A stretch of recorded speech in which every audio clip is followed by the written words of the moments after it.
행태를 제가 영양 진단해서 여러분에게 공개한 적이 있습니다. 39강에서 그렇게 했고요. 근데 이 39강에서 하면서 내가 했던 그 핵심 이론은 뭐였냐면 무속 이론이었어요. 무속은, 한국 쪽 무속의 특성은 이부영 선생님이 쓰신 책에 그대로 도덕적 무분별성과 잡합성이라는 거예요. 도덕 감정이 아예 없다는 거예요. 무속의 세계에 들어가면 자기 이성만 차리면 되는 거예요. 모든 것이 다. 그래서 이 무속에 들어간 사람들은 주로 자기 인식이 부족해서 누군가에 기대고 누군가로부터 뭔가를 얻어보려고 하는 거예요. 왜 그럴까요? 왜 그럴까요?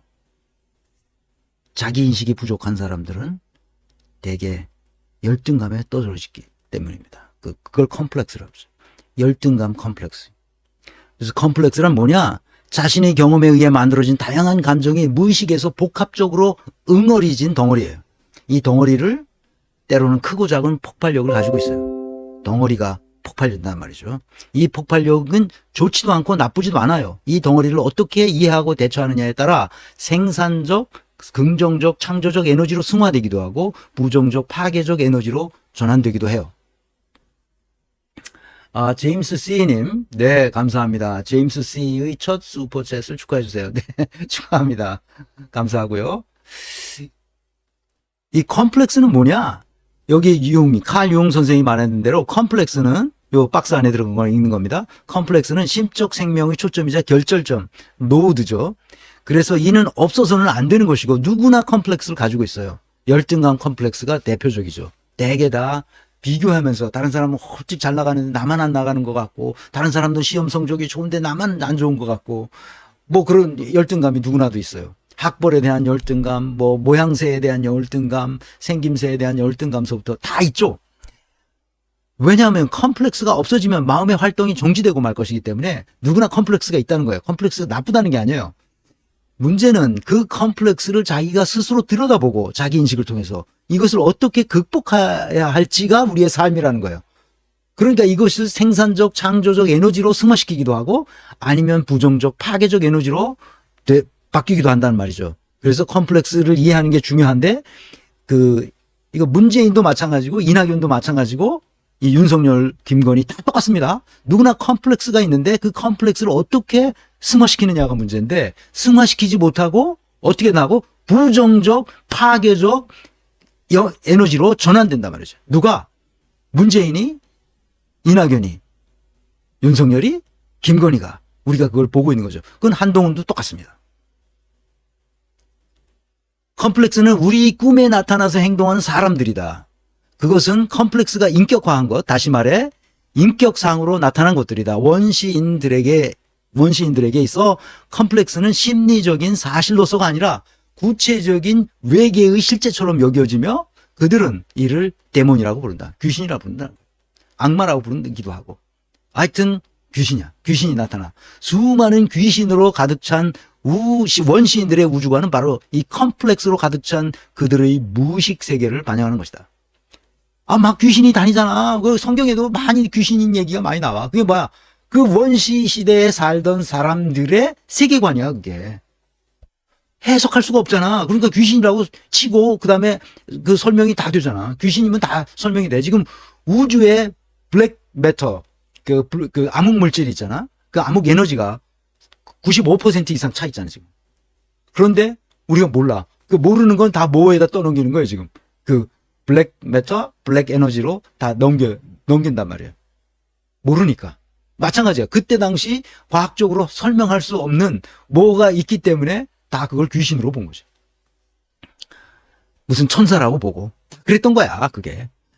홀령의 신앙은 무의식의 컴플렉스 구조의 직접적인 표현이다. 칼 융 선생이 말한 거죠. 지금 뭐야, 다시 말하면 귀신에 붙잡힌 거야. 귀신이 없는데 귀신이 있다고 생각하는 거지. 이 무당들이 다 그거거든. 그러니까 뭐 엘리자베스 2세 뭐 소문 가는데 거기서 뭐 귀신이 묻어온다고 그러는 거지. 그러니까 가서 조문도 못하고 오잖아. 윤석열이는. 그런 거야, 이게 다. 자, 자신은 아무런 가치도 없는 사람이라면 자살을 꾀했던 사람이 약간 기운을 되찾으면 자신처럼 괴로워하는 사람들을 구하고 싶어 하는 경우가 있어요. 죽는 수밖에 달리 방법이 없다고 할 정도의 열등감과 세상에 괴로워하는 사람을 구해보겠다는 우월감이 공존하고 있다는 점이 바로 열등감의 특징이에요. 하여튼 우월감이라고 가지고 있던 것도 사실은 열등감의 표현인 거예요. 이러한 상황에서 강한 판단의 동요가 이 사람을 자살이라는 행동으로 넣어가는 거예요. 자살은 살기 위해서 자살하는 거죠. 아주 그 반전이죠. 얼마나 살고 싶었으면 저 사람이 자살했을까. 이런 걸 생각하는 겁니다. 열등감과 우월감의 미묘한 혼재를 토대로 또 하나의 기묘한 컴플렉스가 파생한다. 그것은 결국 다 뭐냐? 열등감 컴플렉스라는 거야. 자, 사람들은 자기가 컴플렉스를 가지고 있다는 사실을 알아요. 대부분 알죠. 그런데 그걸 전혀 모르는 사람도 있어요. 그러나 컴플렉스가 그를 가지고 있으면 모른다는 거죠. 컴플렉스가 그를 사로잡고 있다는 사실을 모르는 거예요. 컴플렉스를 의식화한다는 것은 그러므로 인격 성숙의 중요한 과제예요. 내가 컴플렉스가 있구나 하는 것을 아는 게 중요하죠. 컴플렉스가 의식을 자극하게 되는 것도 사실은 주관적으로는 불쾌한 일이지만 컴플렉스가 의식 속에 제대로 받아들여지기를 요구하는 데서 생기는 것이다. 무의식의 컴플렉스를 깨달으려면 불쾌감과 그 고통을 감수하는 용기가 필요하다. 그러나 체면을 존중하는 사회의 사람들은 자기의 약점이 찔리거나 아픈 곳이 찔릴 때 움츠러들거나 완강하게 반발함으로써 그것을 보고자 하지 않는다. 이러한 경향은 권위주의 사회에서 더 심하다. 지금 우리나라 문제예요, 이게. 권위주의 사회죠. 그러니까 컴플렉스가 항상 있는 거예요. 그래서 석의 착용을 벗어나야 된다는 거예요, 사회가. 우리 교육제도서부터 바뀌어줘야 된다는 거예요.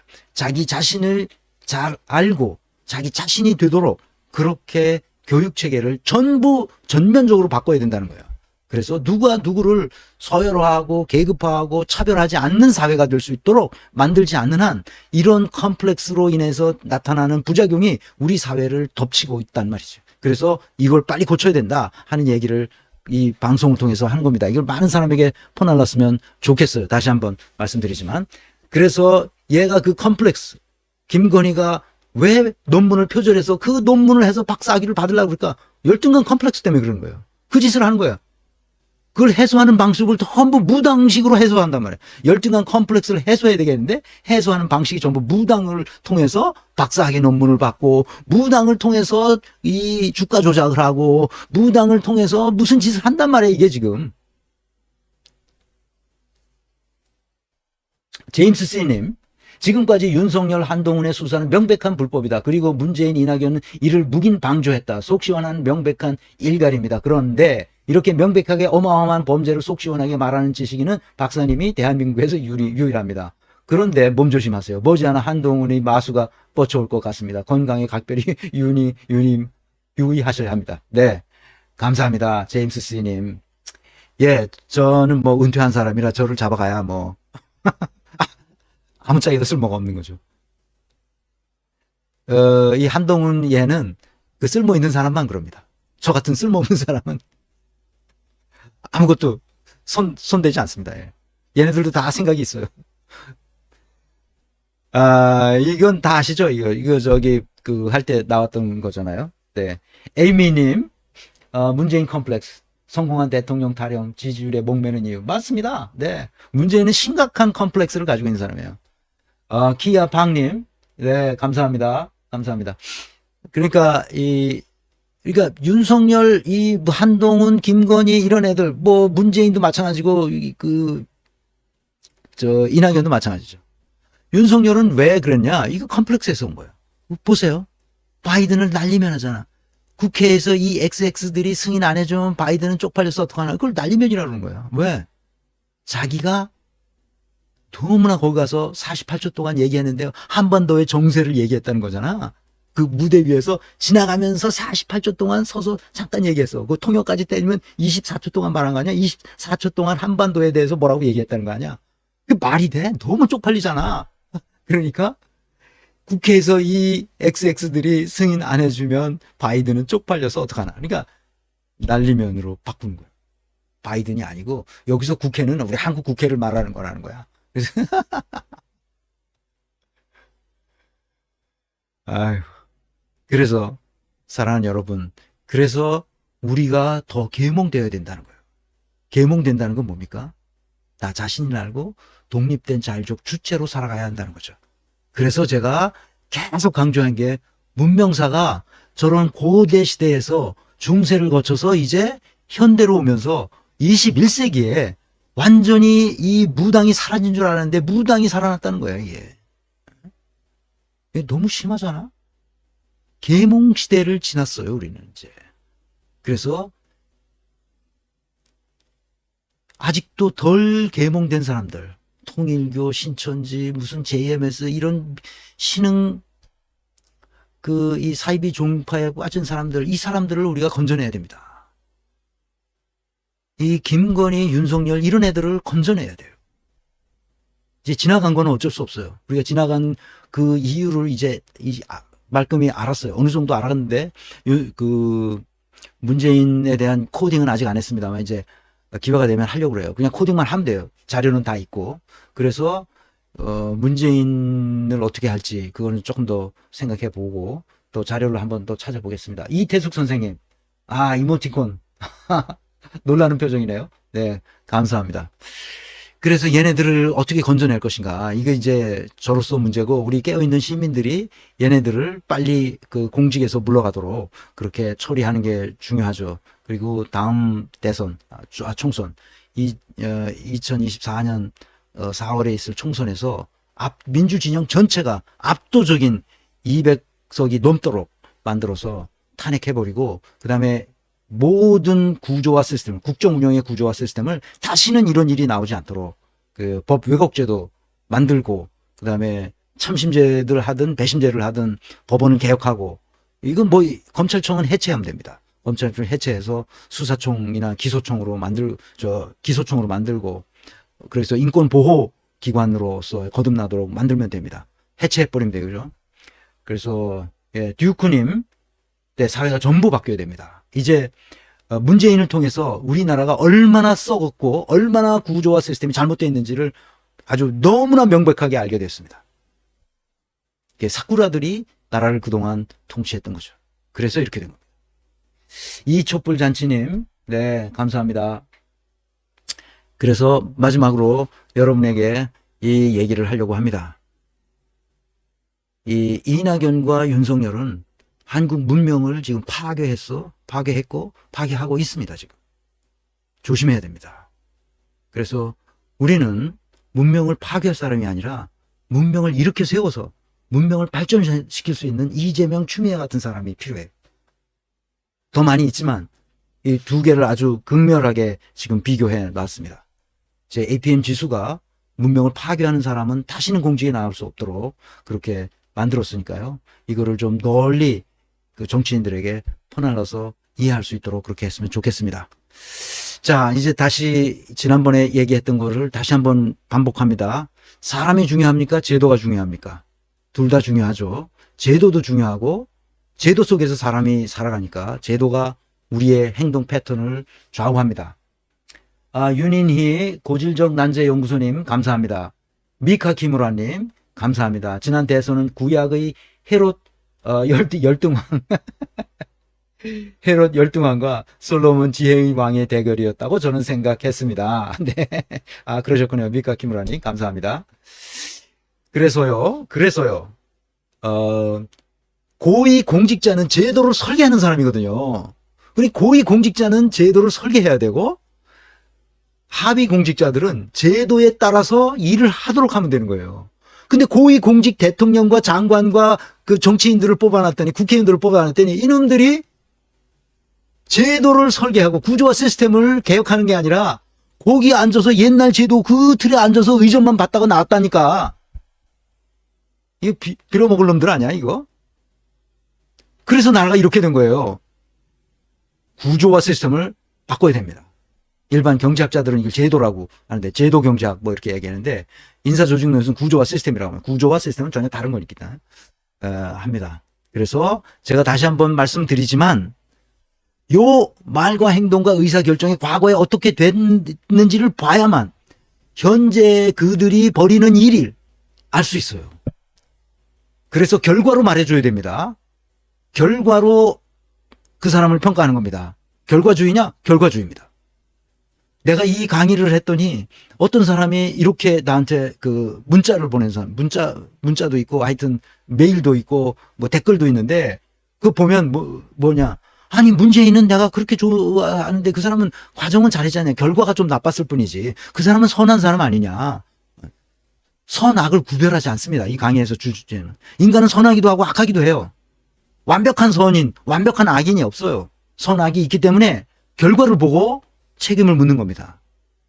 결과를 말하는 거예요. 결과가 나빠요? 그러면 무능한 사람입니다. 근데 왜 무능했는지를 따져보는 게 중요하죠. 다시는 그런 사람을 공직에 세우면 안 되기 때문에. 그래서 이 역량 진단을 하도록 만든 겁니다. 그래서 열정, 책임감, 균형 감각을 우리가 감안하는데 그것을 16개의 역량 요소로 정리한 겁니다. 그래서 이 책을 보시면 왜 우리가 이렇게 해야 되는지를 알 수 있게 되죠. 그래서 사실, 현상, 사건을 그 사실 부합성과 인간 부합성의 관점에 따라서 진리인지를 보고 내가 어떤 관점에서 세상을 해석하는지를 스스로 생각할 수 있어야 돼요.